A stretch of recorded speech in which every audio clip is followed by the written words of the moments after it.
শ্ৰীৰামপুৰত নিশা সংঘটিত হৈছে ভয়ংকৰ ঘটনা। খবৰ মতে এজন ছাগলী ব্যৱসায়ীক জোকা অস্ত্ৰৰে আঘাত কৰে তিনি দুৰ্বৃত্তই। লগতে ব্যৱসায়ীজনৰ পৰা নগদ 20,000 ধন লৈ উধাও হয় দুৰ্বৃত্ত। নিশা 9 বজাত তিনিটা দুৰ্বৃত্তই মুখত ক'লা কাপোৰ বান্ধি ব্যৱসায়ীজনক চোকা অস্ত্ৰৰে আক্ৰমণ কৰিছিল। আহত আব্দুল ৰফিকৰ ঘৰ পশ্চিম বংগৰ কোচবিহাৰ জিলাৰ পূৰ্ব ফলিমাৰী বুলি জানিব পৰা গৈছে। ছাগলী ব্যৱসায়ীজনে শ্ৰীৰামপুৰৰ পৰা নিজা ঘৰ অভিমুখে গৈ থকা সময়তে সংঘটিত হয় এই ঘটনা। ব্যৱসায়ীজনৰ চিঞৰ বাখৰ শুনি ৰাইজ অহাৰ পূৰ্বেই দুৰ্বৃত্ত তিনিও পলায়ন কৰে। ঘটনা সংঘটিত হৈছে শিমুলটাপু আৰক্ষী চকীৰ অন্তৰ্গত শ্ৰীৰামপুৰত। আহত ব্যৱসায়ীজনক গোসাইগাঁও RNB অসামৰিক চিকিৎসালয়লৈ নিয়ে যদিও চিকিৎসকে উন্নত চিকিৎসাৰ বাবে কোকৰাঝাৰ চিকিৎসা মহাবিদ্যালয়লৈ প্ৰেৰণ কৰে। ইতিমধ্যে ঘটনাস্থলীত শিমুলটাপু আৰক্ষী উপস্থিত হৈ ঘটনাৰ তদন্ত অব্যাহত ৰাখিছে। মানে আমি গোসাইগাঁও দোকান করতে গেছিলাম।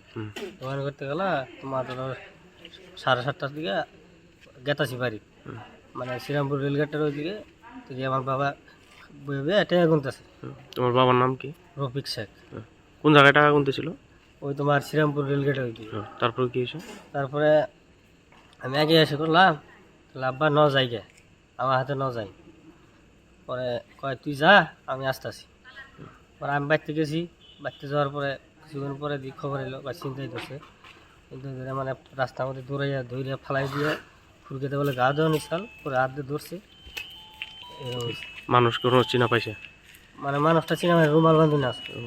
কয়জন ছিল ওরা? 3 জন ছিল। কত টাকা নিছে? 16,000। তোমার বাবা কি দিয়ে বাড়ি যাইতেছিল? সাইকেল দিয়ে। মানে সাইকেল দিয়ে দৌড়ে ধরছে, ধরে মানে টাকা নিছে? টাকা নিছে মানে দৌড়ে রাস্তার দুপাটার মধ্যে ফালাই দিছে লাগবে। ফালাই দিয়ে মানে যে শ্রীরামপুর পার হয়ে যে টাওয়ারটা না, ওইদিকে বাড়ি পাশানি করা।